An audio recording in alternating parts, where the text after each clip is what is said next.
Hi, hello, வணக்கம். இந்த வீடியோவில் நம்ம எதை பற்றி பார்க்க போகிறோம் அப்படின்னு பார்த்தீங்கன்னா, அனைவருமே நகைக்கடனுக்காக பார்த்தீங்கன்னா வாங்கியவர்களுக்கு அனைவருக்குமே ஒரு அவசர அறிவிப்பாக தான் வந்திருக்கு. சில மக்களை அனைவருமே உஷாராக இருங்க. இப்போ வந்திருக்கக்கூடிய நடைமுறையின் பிரகாரம் பார்த்தீங்கன்னா, நகைக்கடன் வாங்கியவர்களுக்கெல்லாம் ஒரு அதிர்ச்சி அளிக்கக்கூடிய ஒரு விதிமுறைகளை தான் பார்த்தீங்கன்னா ரிசர்வ் வங்கி ஏற்கனவே கொண்டு வந்தது.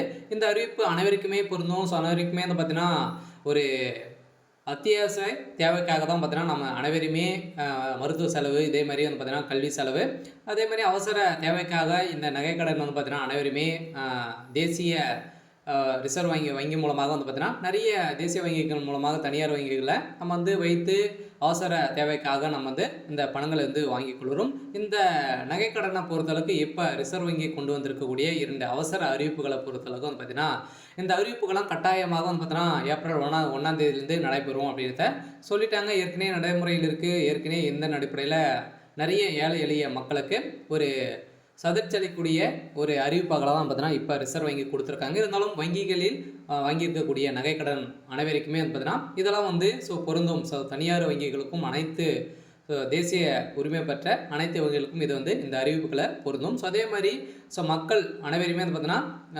ஏமாறக்கூடிய அளவிற்கு தான் கந்து வட்டி வாங்கக்கூடிய அளவிற்கு தான் இந்த அறிவிப்புகளாம் இருந்திருக்கு. இந்த அறிவிப்பை பற்றி நம்ம தொடர்ந்து பார்க்கலாம். இது மாதிரி பார்த்தீங்கன்னா நம்ம சேனலில் நிறைய முக்கியமான அறிவிப்புகள்லாம் கொடுப்போம். மறக்காமல் நம்மளுடைய சேனலை சப்ஸ்கிரைப் பண்ணி பாருங்கள். வாங்க வீடியோக்குள்ளே போகலாம். பார்த்தீங்கன்னா அனைவருமே வங்கிகளில் நிறைய பேர் கடன்களாக நம்ம வைத்திருப்போம்.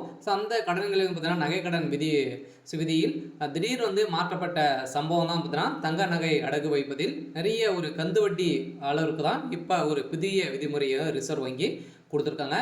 என்ன அறிவிப்புன்னு பார்த்தீங்கன்னா, வங்கிகளில் நகைக்கடன் பெறுவது ரிசர்வ் வங்கியின் புதிய விதிமுறைகளை திரும்ப பெற வேண்டும் என கோரிக்கை நாளுக்கு நாள் பார்த்தீங்கன்னா வலுப்பெருத்து வந்திருந்தாலுமே மருத்துவ செலவு, அதே மாதிரி கல்வி செலவு, அவசர தேவைக்கு நகைக்கடன்களையே பொதுமக்கள் அதிகமாக நம்பியிருக்கும் சூழ்நிலையில் பார்த்தீங்கன்னா ரிசர்வ் வங்கி புதிய விதிகள் ஏழை எளிய மக்களுக்கும், குறிப்பாக சிறு குறு விவசாயிகள், சிறு வணிகர்கள் உள்ளிட்டவருக்கு பார்த்தீங்கன்னா நிறைய விவசாய பொருட்களை வாங்குவதற்கும், அதே மாதிரி விவசாயம் நடத்துவதற்காகவும் பார்த்தீங்கன்னா நிறைய வாங்குவதற்காக இந்த நகை அத்தியாவசிய ஒரு பொருளாக பார்த்தீங்கன்னா இந்த நகை கடனை தான் நம்பி அனைவருமே வாழ்ந்துட்டு இருக்கோம். இருந்தாலும் நிறைய வங்கிகள் வாங்கியும் இதே மாதிரி கந்து வட்டிக்கும் வாங்கக்கூடிய அளவுக்கு தான் இப்போ பார்த்தீங்கன்னா ரிசர்வ் வங்கி போட்டிருக்கக்கூடிய புதிய அறிவிப்பு பிரகாரம் பார்த்தீங்கன்னா நம்மளுக்கு ஒரு மிகப்பெரிய ஒரு நிலைக்கு தான் இப்போ தள்ளப்பட்டிருக்கு. இதன் அடிப்படையில் தான் ஏற்கனவே ஏழை எளிய நடுத்தர மக்களுக்கு, விவசாயிகளுக்கும் அவசரத்திற்கு கையெழுத்து உதவுவது தங்க நகை கடன் ஆகும். ஆனாலும் ரிசர்வ் வங்கியில் புதிய விதியானது பொதுமக்களுக்கு கலக்கத்தை தந்துள்ளவாறு தான் இப்போ பார்த்தீங்கன்னா புதிய விதிமுறையின்படி இப்போ கொடுத்துருக்காங்க.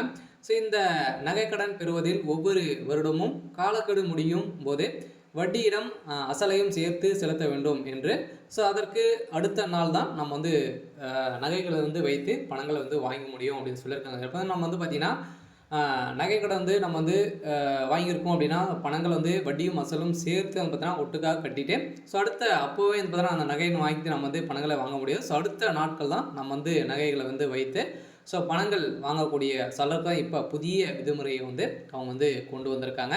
இந்த நகைக்கடன் அசலை பொறுத்தளவுக்கு பார்த்தீங்கன்னா கடன் பெற்றவர்களுக்கு ஏற்படும் நஷ்டத்தை குறைப்பதற்காகவே இந்த புதிய விதிமுறைகள் ரிசர்வ் வங்கி கொண்டுள்ளதாக வங்கி ஊழியர்கள் காரணம் சொல்லுகிறார்கள். இருந்தாலுமே ஏனெனில் இந்த புதிய விதியானது பெண்களுக்கு கவலையை தந்து வருகிறது. இருந்தாலுமே நகை கடனானது அசலை கட்டுப்படுத்துவதற்காக கடன் வாங்கும் நிலைமை ஏற்படும் என்றும் ரிசர்வ் வங்கியின் புதிய விதிகள் தனியார் நிறுவனங்களுக்கு சாதகமாக இருக்கிறது என்றும் குற்றச்சாட்டுகள் எழுந்துள்ள நிலையில் புதிய விதிமுறைகளால் நிறைய ஏழை எளிய மக்கள் அனைவருமே கந்து வட்டிக்கு அளவுக்கு தான் இப்போ சென்றிருக்காங்க. இதனால் மக்களுடைய நிலை புரியாமல் பார்த்தீங்கன்னா ரிசர்வ் வங்கி ஒரு புதிய அறிவிப்பை அவசர அறிவிப்பாக கொடுத்துருக்காங்க. இப்போ நடைமுறைக்கு வரப்போகுது. அது மட்டும் இல்லாமல் தேசியமயமாக்கப்பட்ட வங்கிகள் தனியார் வங்கிகளில் வட்டி கடன்களை விட வட்டி குறைவு என்பதால் தான் அவசர தேவைக்கு நகைக்கடன் அடகு வைக்க கடன் பெற தேசிய தனியார் வங்கிகளே பலரும் நம்புகிறார்கள்.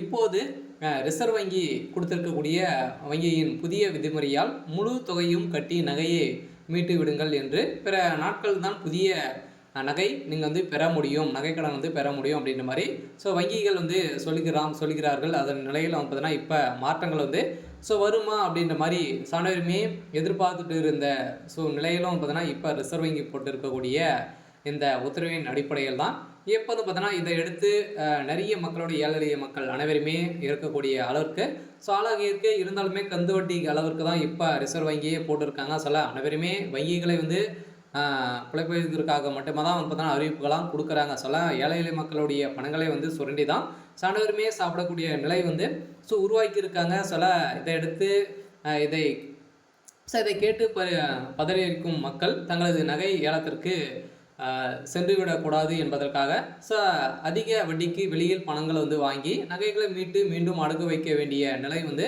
சாலாக்கப்பட்டு உள்ளதாக இப்போ பார்த்தீங்கன்னா அல்லது அவசரத்துக்கு வட்டி மீட்டர் வட்டி ஸோ ஸ்பீட் வட்டி அனைத்துமே வந்து பார்த்தீங்கன்னா இதற்கு மக்கள் வந்து ஸோ நேரிட போகக்கூடிய நிலை தான் இப்போ ரிசர்வ் வங்கி இந்த அறிவிப்புகள் வந்து ஸோ கொடுத்துருக்கு.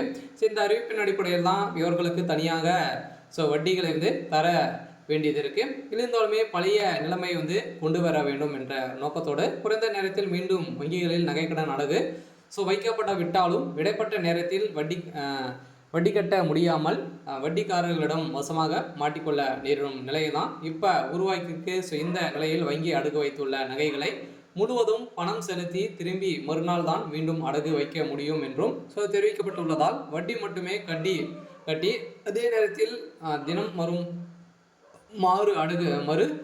அடகு வைக்க முடியாது. தங்களின் விலை நாட்களுக்கு நாள் அதிகரித்து வருவதால் கூடுதல் நிதியை பெறுவதற்கு முழு கடனும் தொகையும் நீங்கள் திருப்பி செலுத்த வேண்டிய சுமையும் அதிகரிக்கிறது. இதனால் தான் முறைசாராக கடன் வந்து அல்லது தனியாரிடம் அதிக வட்டிக்கு கடன் வழங்கும் நிலை வந்து உருவாகியிருக்கு. ஸோ இந்த நிலையில் தான் எனவே கடந்த கந்து வட்டியை ஊக்குவிக்கும் விதமாக தான் இந்த செயல் இருக்குது. சரி, உடனடியாக வங்கிகள் நிறுத்தப்பட்டு நகைக்கடன் பழைய நிலையை தொடர வேண்டும் என்று ஒரு அவசர அறிவிப்பாக தான் பார்த்தீங்கன்னா இப்போ ரிசர்வ் வங்கி கொடுத்த அறிவிப்பின் அடிப்படையில் நிறைய எதிர்ப்புகள் வந்திருக்கக்கூடிய நிலையில் இப்போ வந்து பார்த்தீங்கன்னா மக்கள் எதிர்ப்புகள் வந்திருக்கு. சில மக்கள் அனைவருமே உஷாராக இருங்க. சில உங்களுடைய நகைகள்லாம் வந்து பார்த்தீங்கன்னா வைத்தவர்களுக்கெல்லாம் விரைவில் நீங்கள் வந்து திரும்பி செலுத்தி விட்டு எடுத்துக்கலாம். இருந்தாலும் அந்த விதியின்படி நிறைய மக்கள் ஏழை எளிய மக்களாக பார்த்தீங்கன்னா அவங்களுடைய நகைகள் வந்து ஏலத்தில் விடுவதற்கான அனைத்து மோசடிகளும் வந்து தமிழகமே செய்ய போகுது. இருந்தாலும் என்ன நடக்க போகுது அப்படின்றத வெயிட் பண்ணி பார்க்கலாம். இருந்தாலும் இது மாதிரி வந்து பார்த்தீங்கன்னா உங்களுக்கு நிறைய அறிவிப்புகள்லாம் நம்ம சேனல் வந்து அப்டேட் வந்து கொடுப்போம். நீங்கள் வந்து முக்கியமான அறிவிப்புகளாக தெரிஞ்சுக்கணும் அப்படின்னா மறக்காமல் நம்மளுடைய சேனலை சப்ஸ்கிரைப் பண்ணி சப்போர்ட் பண்ணுங்கள். தேங்க்யூ.